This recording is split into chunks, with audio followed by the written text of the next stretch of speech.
पद की सूक्ति नंबर 2 है कि अविगत गति कछु कहत न आवे। अविगत गति यहाँ पर सूरदास जी ने निर्गुण निराकार ब्रह्म की बात को बताया है कि जिस व्यक्ति को निराकार ब्रह्म की प्राप्ति हो जाती है वह उसके बारे में कुछ भी नहीं कह सकता है। वही कह रहा अविगत गति कछु कहत न आवे। निर्गुण ब्रह्म की उपासना करने वाले या ध्यान करने वाले व्यक्ति उसके बारे में कुछ नहीं कह सकता है कि जिस प्रकार से ज्यों गूंगे मीठे फल को रस अंतर्गत ही पावें। जिस प्रकार से गूंगा व्यक्ति एक मीठे फल के स्वाद को स्वयं अंदर ही महसूस कर सकता है, उस परम स्वाद को नीचे लाइन कह रही है परम स्वाद सब ही सो निरंतर अमित तोष उपजावे। उस परम स्वाद को निरंतर लगातार अपने अंदर में ही वर्णन कर सकता है। उस अमित तोष को, उसके शब्दों को, उसके विवरण को वो अपने शब्दों के रूप में बाहर नहीं बता सकता,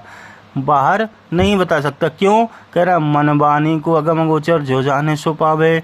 उसके अंदर गूंगा व्यक्ति बोल नहीं सकता, उसके अंदर शब्द नहीं है क्योंकि बोल नहीं सकता कि वह इस मीठे फल का स्वाद किस प्रकार से बताएं।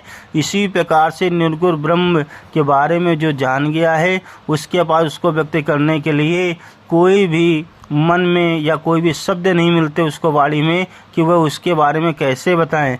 क्योंकि निर्गुण ब्रह्म की रूप रेख गुण जाति जुगत बिन कोई रूप नहीं होता, उसका कोई भेष नहीं होता, उसकी कोई जात भी नहीं होती, उसको पहचाना भी नहीं जा सकता, उसका कोई आकार भी नहीं होता। निरालंब के दावे निर्गुण ब्रह्म इन सभी से श्रेष्ठ है, इन सबसे परे है।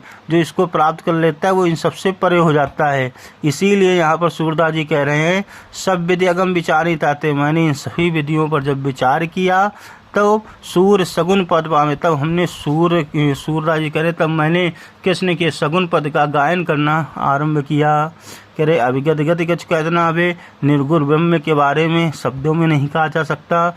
जो गूंगे मीठे फल को रस अंतर्गत विभावे।